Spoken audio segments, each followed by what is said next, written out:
اعوذ باللہ من الشیطان الرجیم بسم اللہ الرحمن الرحیم الحمد للہ رب العالمین والصلاة والسلام علی اشرف الانبیاء والمرسلین وآلہ الطیبین الطاہرین۔ اعوذ باللہ من الشیطان الرجیم وبشر الذین آمنوا وعملوا الصالحات ان لهم جنات تجری من تحتها الانہار كلما رزقوا منها من ثمرة رزقا قالوا هذا الذي رزقنا من قبل وأتوا به متشابها ولهم فيها أزواج مطهرة وهم فيها خالدون۔ ایمان اور عمل صالح کے سلسلے میں گفتگو ہو رہی تھی۔ پچھلی نشست میں ہم نے یہ عرض کیا کہ وہ ایمان مفید ہے جس کے اثرات انسان کے کردار کے اوپر مترتب ہوتے ہوں،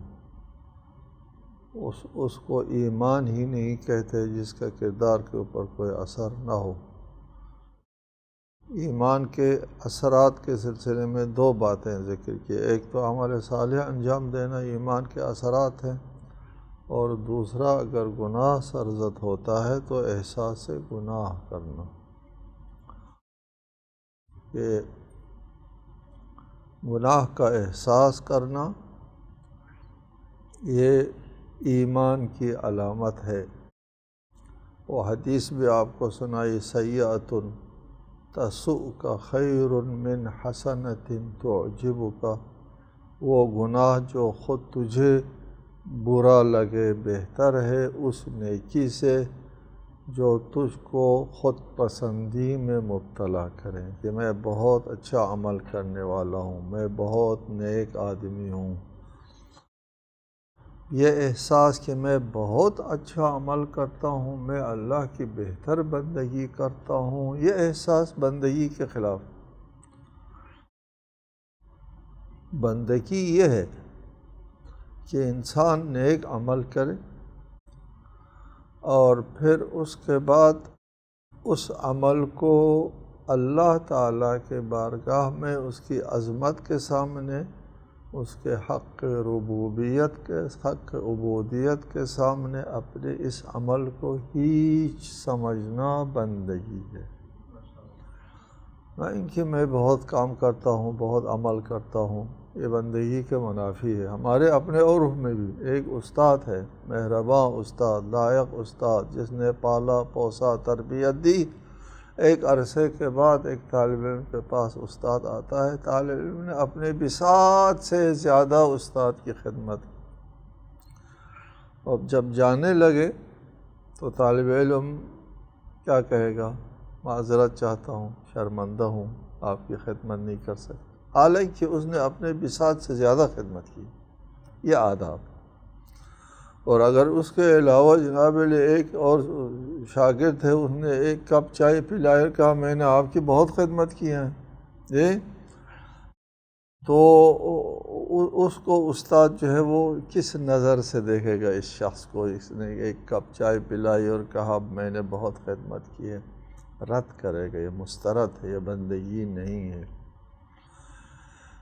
یہاں سے آپ سمجھیں گے انبیاء علیہم السلام اور ائمہ علیہم السلام کی مناجات اور ان کا استغفار، یہ بھی سمجھنے والی بات ہے۔ عموماً لوگ کہتے ہیں کہ ہم دعاؤں میں معصومین کی دعاؤں میں پڑھتے ہیں ہمارے گناہ معاف کریں، معصوم گناہ نہیں کرتے، معاف کرے کیوں؟ یہ معصوم کی دعا نہیں ہے۔ اس سلسلے میں عرض یہ ہے کہ معصوم درست، جب معصوم ہے تو گناہ نہیں کرتے۔ انبیاء علیہم السلام معصومین ہوتے ہیں، ان سے گناہ سرزد نہیں ہوتے، لیکن ساتھ ساتھ قرآن مجید میں انبیاء علیہم السلام کا استغفار جا بجا موجود ہے۔ انبیاء استغفار کرتے تھے، کہتے تھے میرے گناہ معاف کرو، اپنے گناہوں کا اعتراف کرتے تھے۔ یہ انبیاء معصوم، جن کے گناہ نہیں ہوتے وہ کہتے ہیں کہ میرے گناہ معاف کرو۔ کیا خیال ہے آپ کا کہ انبیاء جب کہتے ہیں کہ میرا گناہ معاف کرو تو انبیاء اسی قسم کے گناہ کرتے ہوں گے جس طرح ہم کرتے ہیں؟ اصلاً ابداً نہیں۔ انبیاء علیہم السلام جب اللہ کی بندگی کرتے ہیں اور اپنی تواں سے زیادہ اللہ کی بندگی کرتے ہیں، پھر اس کے بعد فرماتے ہیں ما عبدناک حق عبودیتی، ہم نے تیری بندگی کا حق ادا نہیں کیا، معاف کر، معذرت چاہتے ہیں۔ یہ اس کو قصور تصور کرتے ہیں انبیاء معصوم، اس کو کہ اللہ کا جو حق بندگی ہے وہ ادا نہیں کر سکا، اس کو قصور سمجھتے ہیں، اس کو کوتاہی سمجھتے ہیں، اس کو گناہ سمجھتے ہیں۔ یہ معصوم کو گناہ ہے، معصوم کے اپنے بندگی کے آداب کے حساب سے گناہ ہے، نہ حقیقت میں گناہ، نہ ہماری طرح گناہ، نہ قصور بھی نہیں ہے، کوتاہی بھی نہیں ہے، اپنے بساط سے زیادہ بندگی کی، عبادت کی۔ حضرت خلیل ابو الانبیاء علیہم السلام، وہ ابو الانبیاء ہے، خلیل ہے، بت شکن ہے۔ حضرت ابراہیم ابو الانبیاء بت شکن، فرماتے ہیں وَلَا تُحْزِنِ يَوْمَ يُبْعَثُونَ، جب لوگ مبعوث ہوں گے، زندہ کیے جائیں گے تو مجھے رسوا نہ کر۔ ابو الانبیاء خلیل بت شکن فرماتے ہیں کہ قیامت کے دن مجھے رسوا نہ کر۔ اور فرزند خلیل حضرت امام زین العابدین اپنی دعا میں بھی ارشاد فرماتے ہیں وَلَا تُخْزِنِي يَوْمَ الْقِيَامَةِ بَيْنَ أَوْلِيَائِكَ، قیامت کے دن مجھے اپنے دوستوں کے، اپنے اولیاء کے صفوں میں رسوا نہ کر۔ کیا مطلب ہے؟ امام زین العابدین کا مطلب یہ ہے کہ تیرے بلند درجہ بندوں میں میرا درجہ کم ہوگا تو میں اس کو رسوائی شمار کروں۔ یہ میں کسی ولی سے میرا درجہ کم نہ ہو، لا تخزنی، مجھے رسوا نہ کر۔ امام زین العابدین اس کے بارے میں روایت آپ سنتے ہیں کہ قیامت کے دن این زین العابدین ندا آئے گی تو انبیاء اپنے صفوں میں دیکھیں گے، فرشتے اپنے صفوں میں دیکھیں گے کون ہے زین العابدین، اتنے میں فرزند رسول امام زین العابدین اٹھیں گے۔ اس کے باوجود فرماتے ہیں مجھے رسوا نہ کر۔ یہ بندگی کے آداب ہوتے ہیں۔ یہ آپ کے علم میں ہے کہ مولائے متقیان امیر المؤمنین علیہ السلام کے بارے میں ہے کہ ایک شخص رات کو کہیں سے گزر رہا تھا، ایک آہ و بکا سننے میں آتی ہے کہ دیکھا کہ ایک شخص نہایت کرب کے حالت میں، پتہ نہیں کس درد میں مبتلا ہے، اس کی فریاد کو پہنچوں۔ وہ جاتے ہیں تو دیکھا محراب عبادت میں علی بن ابی طالب گریہ فرما رہے ہیں، یتململ تململ السلیم، جس طرح جس کو سانپ نے ڈسا ہے وہ آہ کرتا ہے، کراہتا ہے، اس طرح کراہ رہے تھے اور فرما رہے تھے آہ من قلت الذات و بعد السفر، راستہ کتنا لمبا ہے اور زاد راہ کتنا تھوڑا ہے۔ علی آپ کے پاس زاد راہ تھوڑا ہے، آپ کی ایک ضربت ثقلین کی عبادت سے بہتر ہے، آپ کے پاس زاد راہ تھوڑا ہے۔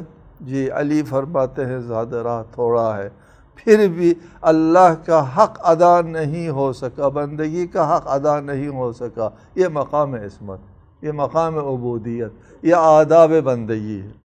اور اس کے مقابلے میں گناہ کرے انسان، بات یہاں سے چل رہی تھی کہ انبیاء گناہ نہیں کرتے پھر بھی معذرت کرتے ہیں، بندگی ہے، یہ آداب بندگی ہے، حقیقتاً بندگی اسی کو کہتے ہیں۔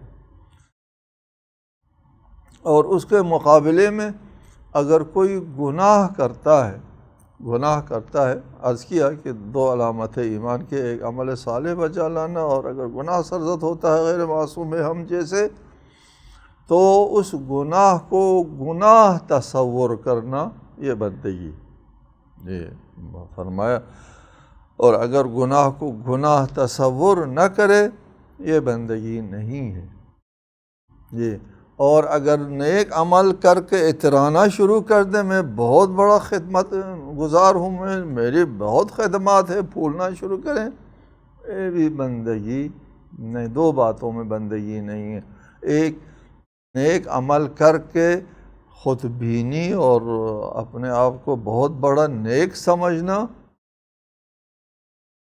اور دوسرا گناہ کر کے اس کو گناہ نہ سمجھنا۔ یہ دو باتیں بندگی کے منافی ہیں، یہ دو باتیں بندگی منافی ہیں، کہ گناہ کر کے گناہ کو گناہ نہ سمجھنا، اور نیکی کر کے نیکی کو بہت بڑی نیکی سمجھنا کہ میں بہت نیکی کرنے والا ہوں، یہ دونوں بندگی کے منافی ہیں۔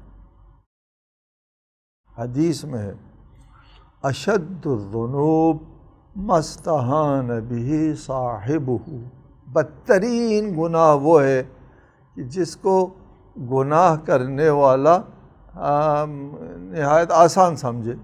یہ کیا فرق پڑتا ہے ہمارے ہمارے معاشرے میں گناہ کرنے والے جب گناہ کا ارتکاب کرتے ہیں، کسی نے اگر ٹوکا، کہتے اسلام تو اتنا سختی نہیں کرتا، یعنی چھوٹ دیتا ہے، گناہ کر جو چاہو کرو۔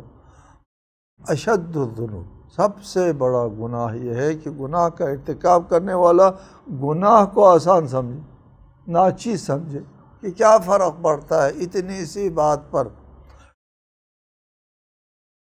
لہٰذا یہ چیز ذہن میں رہے کہ درست ہے، انسان ہے، بشر ہے، کمزوری ہوتی ہے، گناہ سرزد ہوتا ہے، گناہ سرزد ہونے کے بعد اس کو برا سمجھے تو اس کا ضمیر زندہ ہے، اس کا وجدان زندہ ہے، اس کا ایمان زندہ ہونے کی علامت ہے۔ آگے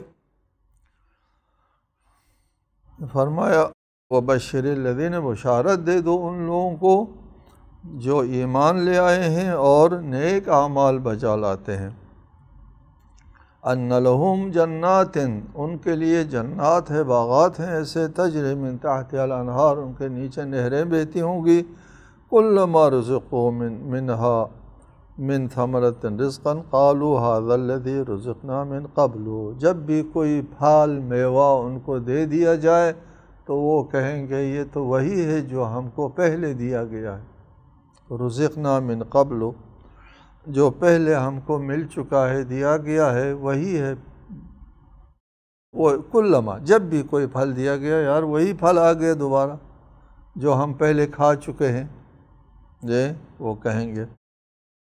پہلے کھا چکے ہیں کے بارے میں مختلف اقوال ہے، کچھ حضرات فرماتے ہیں پہلے کھا چکے ہیں یعنی جیسا پھل ہم دنیا میں کھاتے رہے ہیں وہی آ گیا، وہی انار، وہی انگور، وہی کھجور وغیرہ، هذا الذی رزقنا من قبل، یار وہی چیزیں آ گئی جو ہم دنیا میں کھاتے رہے ہیں۔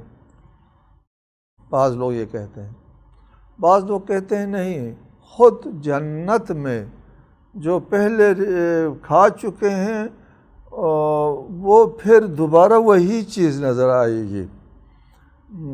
انسان تنوع مزاج ہوتا ہے، مختلف چیزیں مانگتا ہے وقتاً فوقتاً، ایک چیزیں بار بار آ جائیں تو پسند نہیں کرتا ہے، تو ہو سکتا ہے تعجب کے طور پر جنت میں بھی پھر وہی دوبارہ وہی چیز آ گئی، هذا الذی رزقنا من قبل۔ یہ دو قول جو ہے وہ قابل نقل۔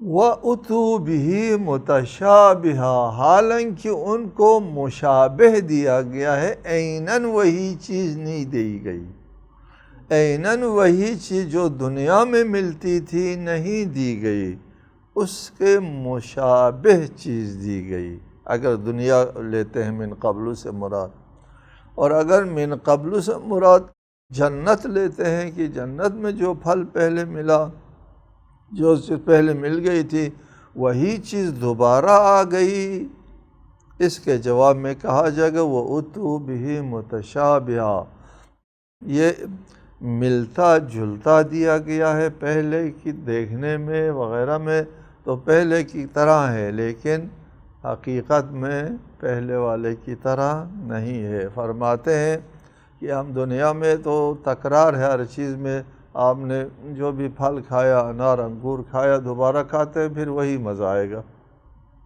جنت میں ایسا نہیں ہے، جنت میں کسی چیز کا تکرار نہیں ہے۔ آپ ایک مرتبہ انگور کھاتے ہیں، دوسری مرتبہ جب انگور کھائیں گے متشابہہ، لیکن حقیقت میں مزہ دوسرا ہوگا، لذت دوسری ہوگی۔ جنت میں جو چیزیں ملتی ہیں اس میں تکرار بھی نہیں ہے، اور اس میں کھانے والے کے درجہ جو جنت میں حاصل ہے اس کے مطابق وہ لذت دیتا ہے، وہ پھل یا کوئی چیز بھی ہے اس کے درجے کے مطابق لذت ملے گی۔ مثلاً حدیث میں ہے، رسالت مآب نے فرمایا انا وکافل الیتیم کہاتین فی الجنہ، میں اور یتیم کی کفالت کرنے والا جنت میں اس طرح میرے ساتھ ہوں گے، اس طرح اشارہ فرمایا، کہاتین دونوں انگلیوں سے اشارہ فرمایا، انا وکافل الیتیم، میں اور یتیم کی کفالت کرنے والا کہاتین ان دو انگلیوں کی طرح ہے، فی الجنہ جنت میں میرے ساتھ ساتھ رہیں گے۔ اور یہ یتیم کی کفالت کرنے والا حضور کے ساتھ رہیں گے، نزدیک رہیں گے۔ فرض کر لیتے ہم ایک ہی دسترخوان پر کھانا کھائیں گے، لیکن وہ جو کھانا ہے وہ حضور کے لیے اور لذت درجے کے مطابق، اور اس کے لیے لذت اور، جی دسترخوان ایک ہے، شکل ایک ہے، اتو بھی متشابہہ، لیکن حقیقتاً لذت کے اعتبار سے اور اس کے باقی خصوصیات کے اعتبار سے ایک نہیں ہوگا، متشابہ ہوگا۔ وَلَهُمْ فِيهَا أَزْوَاجٌ مُطَهَّرَةٌ، اور ان لوگوں کے لیے، کن لوگوں کے لیے؟ جن لوگوں نے ایمان لے آیا اور نیک اعمال بجا لایا، ان کا ایمان ان کے کردار کے اوپر مؤثر رہا، ان کے لیے ازواج مطہرہ ہے، پاکیزہ۔ ازواج کے بارے میں سب سے بڑی بات پاکیزگی ہے۔ جنت میں جو ازواج ملیں گی، خواہ حور العین ہو یا خواہ آپ کے اپنی دنیا کی زوجہ محترمہ ہو، وہ بھی وہاں مطہرہ ہو کر کے آپ کے ساتھ جنت میں رہے گی۔ وَهُمْ فِيهَا خَالِدُونَ، اور وہ یہ ایمان والے اور عمل صالح والے فیہا اس جنت میں خالدون ہمیشہ رہیں گے، ہمیشہ۔ خلود اس چیز کو کہتے ہیں جس کی انتہا نہ ہو، جس کی کوئی انتہا نہیں ہے، اس کو خلود کہتے ہیں۔ جس کی ابتدا ہوتی ہے انتہا نہیں ہوتی، اس کو خلود کہتے ہیں۔ قرآن مجید میں جا بجا یہ لفظ خالدین فی ابدا کا لفظ بھی ہے، تاکیدی، ابدی طور پر، ہمیشگی طور پر وہ جنت میں ہمیشہ رہیں گے خالدین۔ جس کی ابتدا ہو اور انتہا نہ ہو اس کو خلود کہتے ہیں، اور اللہ تعالیٰ کے لیے خلود کا لفظ استعمال نہیں ہو سکتا، اس لیے کہ اللہ تعالیٰ کے لیے ابتدا نہیں ہے، اول بلا اول و آخر بلا آخر۔ لہٰذا اہل جنت کے لیے یہ نوید ہے کہ وہ جنت میں ہمیشہ رہیں گے، اور دائمی اور ابدی جگہ ہے جنت، وہاں سے اخراج نہیں ہوگا۔ آگے ایک آیت ہے، ان اللہ لا یستحی ان یضرب مثلا ما بعوضۃ فما فوقها، اللہ نہیں شرماتا مثال پیش کرنے سے ایک مچھر کی یا اس سے بھی کمتر، فما فوقها فی الصغر، اس سے بھی کمتر چیز کی مثال پیش کرنے سے نہیں شرماتا۔ فَأَمَّا الَّذِينَ آمَنُوا جو لوگ ایمان لے آئے ہیں فَيَعْلَمُونَ ان کو علم ہے انہ الحق یہ درست ہے، حق ہے، یہ مثال حق ہے۔ وَأَمَّا الَّذِينَ كَفَرُوا مگر جو لوگ کافر ہو گئے ہیں وہ فَيَقُولُونَ وہ کہتے ہیں ماذا اراد اللہ بہذا مثلا کہ اس مثال سے اللہ کا کیا مقصد ہے؟ مچھر کی مثال دیتا ہے، ساری مثالیں ختم ہو گئی۔